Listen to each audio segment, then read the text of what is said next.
Hi friends, இன்றைக்கி தேங்காய் பர்பி எப்படி செய்கிறதுன்னு சொல்லிட்டு பார்க்கலாம். தேங்காய் பர்பி செய்கிறதுக்கு தேங்காய், வெல்லம், ஏலக்காய் பொடி எடுத்துக்க போகிறோம். நெய் இது மட்டும் தான் நம்மளுக்கு தேவைப்படும். தேங்காவை உடச்சி நல்லா பல்லாக கீறி எடுத்துக்கிட்டேன். மிக்ஸி ஜாரில் ஒரு ஓட்டு ஓட்டினோம்னா நல்லா பூவாக உதிரியாக கிடச்சிடும். இல்லை திருவ முடிஞ்சவங்க திருவி எடுத்துக்கோங்க. ஒரு பேன் வச்சுக்கணும். பேன் காஞ்சதும் 2 ஸ்பூன் நெய் சேர்த்துக்கலாம். இது ரொம்ப ஈஸி. குழந்தைங்களுக்கு நம்ம செஞ்சு கொடுக்கும் பொழுது அவங்க விரும்பி சாப்பிடுவாங்க. 2 ஸ்பூன் நெய் விட்டு தேங்காவை நல்லா வறுத்து எடுத்துக்கணும். அதனோட ஈரப்பதம் இருக்கவே கூடாது. அப்போ தான் தேங்காய் பர்பி ரொம்ப சுவையாக இருக்கும். இப்போ பாருங்கள், தேங்காவை போட்டுக்கிட்டேன். நல்லா வறுத்து எடுத்துக்கணும். நம்ம உதிரியாக பூ போல் இருக்கிறதால ஈஸியாக வறுத்து எடுத்துடலாம். இது கூட நம்ம வெல்லம் சேர்த்து ஏலக்காய் பொடி சேர்த்து தேங்காய் பர்பி செய்ய போகிறோம். அப்போல்லாம் பெரியவங்க சர்க்கரை சேர்த்து செய்வாங்க தேங்காய் பர்பி. ஆனால் சர்க்கரை நம்ம சேர்த்துக்க வேண்டாம். ஒயிட் சுகரை அவாய்ட் பண்ணுறது ரொம்ப நல்லது. அதனால தான் நம்ம வெல்லம் சேர்த்து செய்கிறோம். வெல்லத்தில் இரும்பு சத்து அதிகமாக இருக்குது. தேங்காயும் வெல்லமும் சேர்ந்த ஒரு ஸ்வீட் குழந்தைங்களுக்கு கொடுக்கும் பொழுது அவங்களுக்கு நல்ல சத்து நல்லா கிடைச்சிடும்.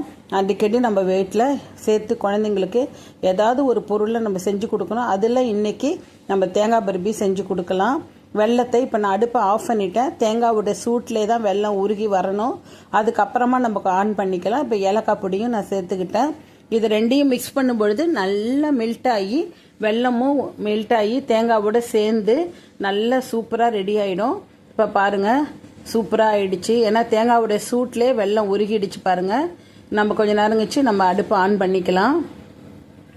சீக்கிரமாகவும் ரெடி ஆகிடும். நம்ம குழந்தைங்க ஸ்கூல் விட்டு வரங்காட்டியும் அவங்களுக்கு சர்ப்ரைஸாக ஒரு ஸ்வீட் ரெடியாக செஞ்சு கொடுக்கலாம். நம்ம வீட்டிலே செஞ்சு கொடுக்கும் பொழுது ரொம்ப ஹைஜீனிக்காக நல்ல சத்து உள்ள ஒரு பொருளை நம்ம கொடுக்க முடியும். இப்போ நான் அடுப்பை ஆன் பண்ணிக்கிட்டேன்.